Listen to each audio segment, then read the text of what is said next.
¿Alguna vez te has detenido a pensar que tanto el hambre como la gula pueden matar? Pues lo mismo ocurre con el dinero. La mayoría teme la escasez, y con razón, pero pocos reconocen que el exceso puede ser tan destructivo como la falta. Vivimos en una cultura que glorifica la abundancia sin cuestionar su precio oculto. Pero, ¿y si te dijera que el dinero, en cualquiera de sus extremos, tiene el poder de corromper, aislar e incluso deshumanizar?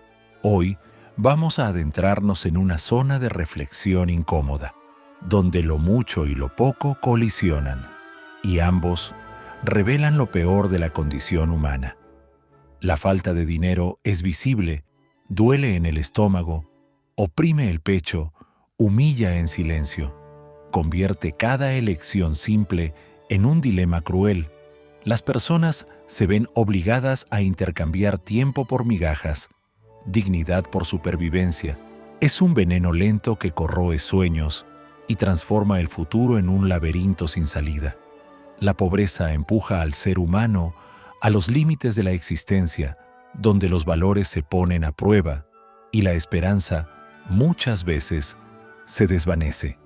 Pero el exceso de dinero tiene un tipo diferente de veneno, más sutil, más elegante, pero igualmente corrosivo.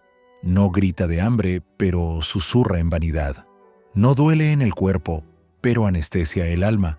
Poco a poco, convierte la realidad en una burbuja donde todo puede comprarse, incluso el silencio, la soledad y hasta la culpa.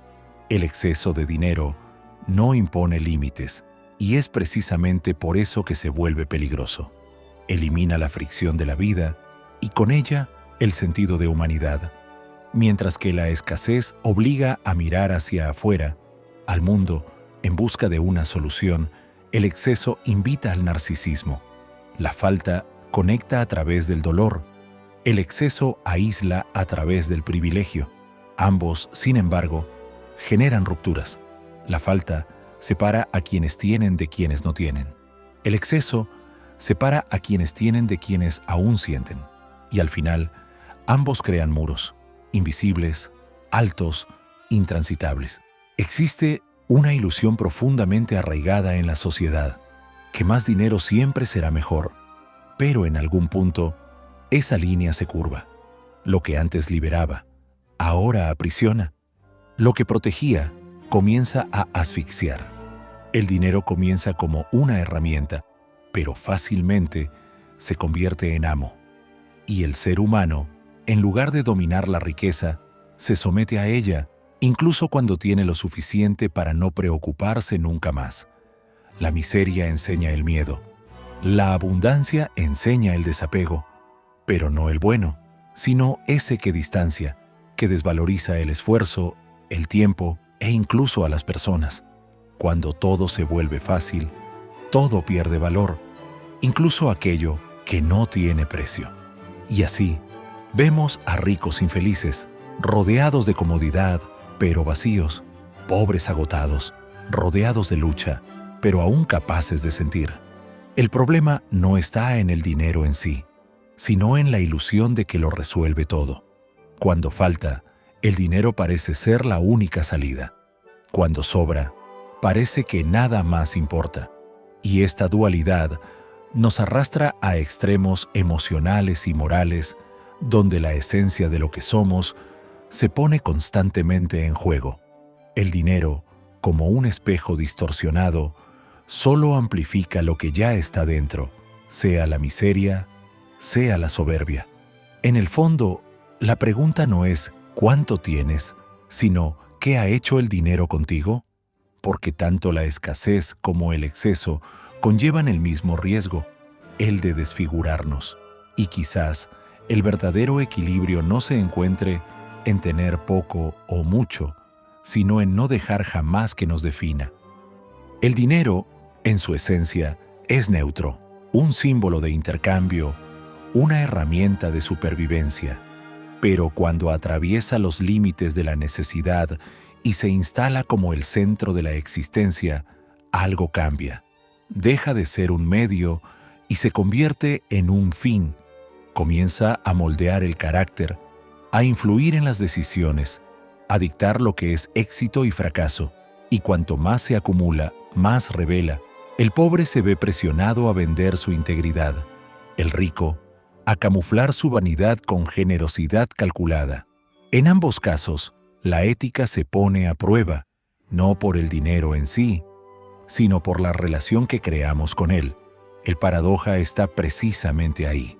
El dinero tanto puede construir como corroer. Puede alimentar sueños o anestesiar el alma. Un hombre puede ser esclavo de la pobreza o esclavo del lujo. Uno pierde la libertad por no tener elección. El otro, por tener tantas que pierde el sentido. Cuando todo está al alcance, ¿qué sigue teniendo valor? Cuando nada está garantizado, ¿qué sigue valiendo la pena? El dinero, al tocarlo todo, corre el riesgo de contaminarlo todo, incluida la propia noción de dignidad, propósito y amor. En el fondo, el dinero pone a prueba la condición humana de forma implacable. Revela lo que priorizamos, lo que tememos, lo que escondemos, y quizás el mayor dilema no sea si debemos tener más o menos, sino si somos capaces de existir sin que Él nos defina, porque cuando el carácter depende del saldo y el valor de alguien se mide en cifras, ya no hablamos de riqueza o pobreza, hablamos de identidad perdida. Mira a tu alrededor. ¿Cuántas personas conoces que viven exhaustas, corriendo detrás del dinero como si toda su vida dependiera de ello? ¿Y cuántas otras, aunque ya tienen suficiente, siguen acumulando como si estuvieran huyendo de algo? Ambas están atrapadas. La primera por la urgencia, la segunda por el vacío. La primera no vive porque no puede. La segunda no vive porque ya no sabe por qué. El día a día está lleno de ejemplos silenciosos de cómo el dinero, en su escasez o en su exceso, puede aprisionar de maneras diferentes. Observa cómo cambian las relaciones cuando el dinero entra en escena. Familias que se pelean por herencias, amistades que se deshacen por envidia o desconfianza, parejas que se distancian, no por falta de amor, sino por el peso que el dinero impone sobre las decisiones, las expectativas y las frustraciones. Al mismo tiempo, hay quienes viven rodeados de lujos, pero sin conexiones reales, donde todo es reemplazable, incluso las personas. Y hay quienes, en la dificultad, encuentran vínculos profundos, pero también se ven obligados a aceptar lo inaceptable por necesidad. Nadie es inmune. El dinero pone a prueba a todos, con o sin él.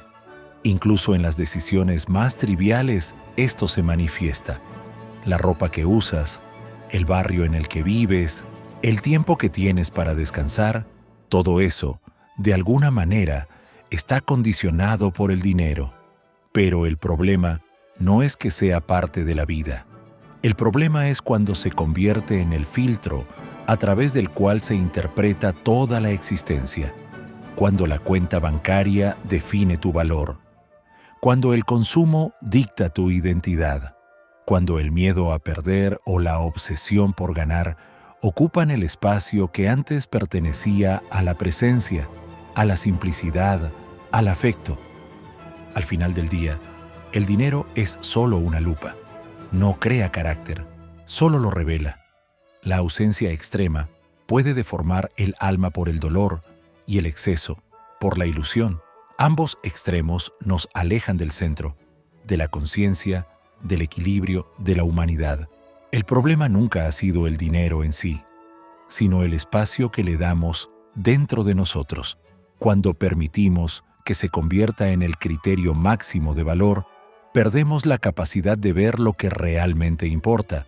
La verdadera libertad financiera quizá no esté en tener mucho, ni en tener poco, sino en ser libre del dominio que el dinero puede ejercer sobre nuestras decisiones, emociones e identidades.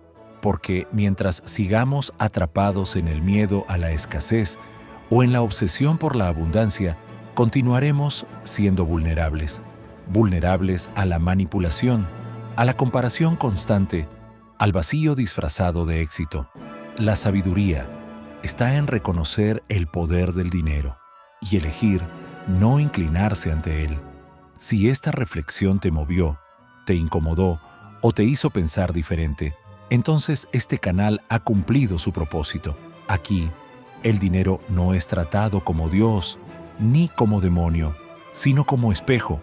Si quieres seguir explorando estas verdades de las que casi nadie habla, suscríbete ahora y activa las notificaciones, porque en el próximo video seguiremos desenmascarando las mentiras que cuentan sobre la riqueza y quizá también sobre tu vida.